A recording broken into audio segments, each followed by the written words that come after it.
Ok, à bientôt. Et salut tout le monde. Hein. Salut Paul, sympa le dernier épisode. Par contre, il était un peu court et je me pose toujours la question, c'est quoi les numéros sur les rabots? Bonne question ça.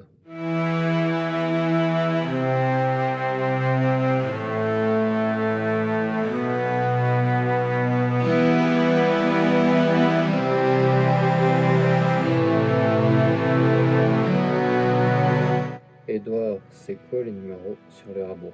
Envoyé. Alors, il faut dissocier la numérotation et les indications.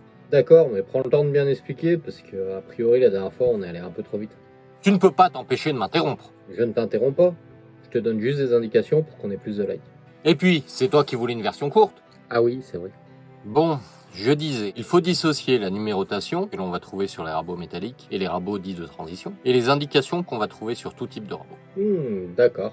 Par exemple, sur un rabot en bois, le numéro correspondra souvent à la largeur du fer. La numérotation des fabricants, que l'on trouve sur les rabots métalliques et les rabots de transition, est là pour identifier le type de rabot. La numérotation la plus connue et la plus répandue est la numérotation Stanley. D'accord. La numérotation Stanley est la plus répandue car en rachetant les droits à Léonard Bellet, à qui l'on attribue la paternité des rabots modernes, Stanley a imposé sa numérotation en devenant rapidement les leaders d'un nouveau marché. D'accord. Tu te fous de moi ou tu te prends pour Jamel Debbouze? Aucun des deux, c'est juste que j'ai oublié d'écrire mon texte. Alors ferme-la, merci. D'accord.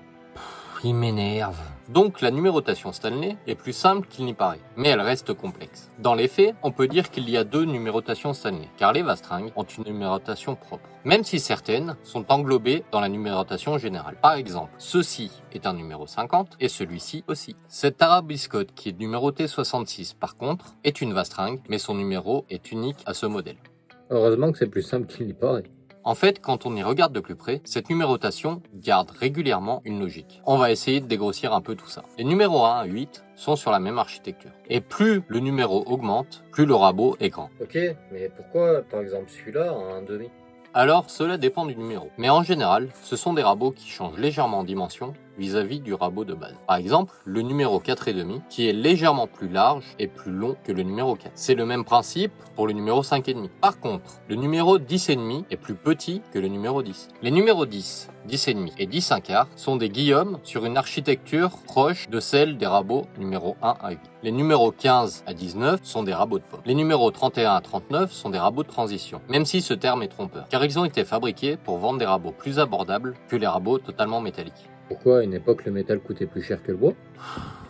Vous voulez pas lui dire de se taire en commentaire. J'ai vraiment l'impression qu'il vous écoute plus que moi. C'est pas faux. Les numéros 41 à 55 sont plutôt des rabots d'assemblage. On y retrouve des rabots à combinaison, des rabots à rainurés. Le seul qui détonne un peu du lot, c'est le numéro 51 qui est un rabot à recaler. Les numéros commençant par 80 sont plutôt des rabots racloirs. Dans les numéros 90, on est plus sur des rabots type Guillaume. Mis à part le 96, qui est un corps servant à transformer des ciseaux en rabots. Après, on a les rabots du numéro 100 au 140, qui sont pour la plupart des rabots de pommes ou des variantes d'autres rabots. Là, je t'avoue, je comprends plus rien. Si on en arrive à gagner des abonnés avec ça, c'est que les gens sont beaucoup moins bêtes que moi. J'ai espoir dans les gens qui regardent nos vidéos. Et honnêtement, c'est pas très difficile d'être moins bête que toi.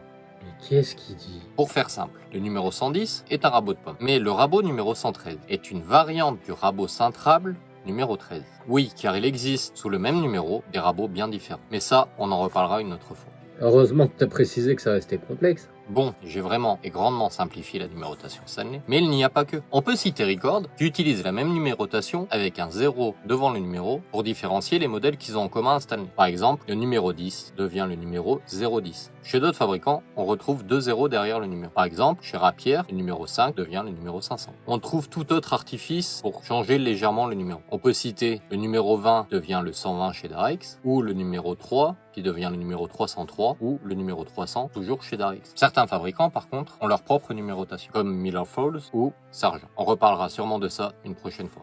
Ouais, car là, ça serait pas mal de faire une pause. Mais surtout, il ne faut pas oublier une chose, c'est que le meilleur outil est celui qu'on utilise. Ok, à bientôt, et salut tout le monde.